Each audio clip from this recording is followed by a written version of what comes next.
is that we purify it. Next step is this. It's already rinsed out. So we rinse it out with water. It cleans it out a little bit. Fat comes to the top. And then we're going to irrigate it out a little bit more with something called PPP, which is platelet poor plasma.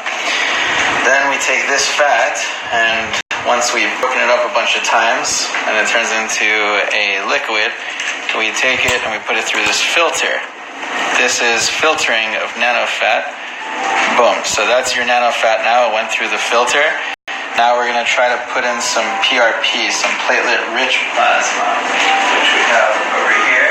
So we've got 2 vials of PRP, 2 syringes. Okay, so we're going to do a little something like this. So we have, how much do we have? I always have to put your finger on top of this because it like flies. A little too crazy. Okay, so we have 9 cc's of this nanofat. We're now going to mix it in with the 5 cc's of PRP.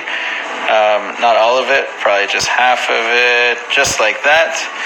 And we're going to take the other bit of PRP over here, platelet-rich plasma, and put it through.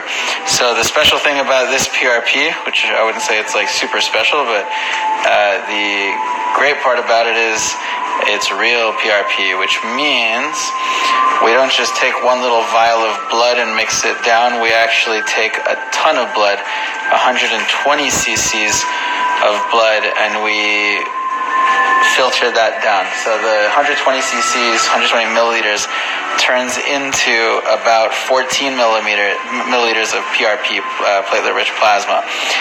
The remainder of plasma is platelet-poor plasma, and we use that to rinse everything over there. So now we have 2 syringes of the nanofat with PRP. This is what we use for our hair restoration. So right now we're going to microneedle this into the scalp. And microneedling into the scalp requires you actually injecting this a couple thousand times by hand. So we're going to take it by hand and dot, kind of all over the scalp until you see what we call a sun-scorched or a scorched look on the scalp. This technique we learned from Sam Lam originally, and he was using A-cell, and we've kind of just worked a little bit more with nanofat, and nanofat seems to get a more exaggerated result, especially in women. Women notice it because they always notice their hair falling out in the shower, and when you do this, they might shed for a week or 2, and then almost everyone, so over 90%, have told me that their hair loss has stopped from this. Some people get regrowth, some people don't. So that's it. I'm going to go stab our friend now.